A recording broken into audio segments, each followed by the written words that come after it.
ഷോൺ ജോർജ് പരാതിക്കാരൻ കൂടിയാണ് ഇപ്പോൾ ടെലിഫോൺ ലൈനുണ്ട്. ശ്രീ ഷോൺ ജോർജ്, സിംഗിൾ ബെഞ്ചിന്റെ ഉത്തരവ് ഡിവിഷൻ ബെഞ്ചും ശരിവെക്കുകയാണ്.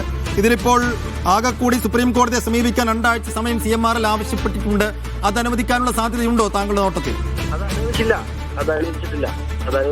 അനുവദിച്ചിട്ടില്ല.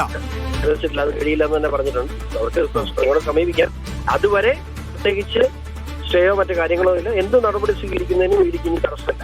ഇനി ഇഡിയുടെ ഇതാണ്, അതിനെക്കുറിച്ച് നമുക്കറിയാൻ കഴിയില്ല. എന്നാണ് അവർ തീരുമാനിക്കുന്നത് നമുക്കറിയില്ല. അന്വേഷണ ഏജൻസികൾക്ക് ഇതുവരെ ലഭിച്ച വിവരങ്ങളുടെ അടിസ്ഥാനത്തിൽ അല്ലെങ്കിൽ ഇതുവരെ തെളിവുകളുടെ അടിസ്ഥാനത്തിലായിരിക്കും അവർ നടപടി സ്വീകരിക്കുന്നത്.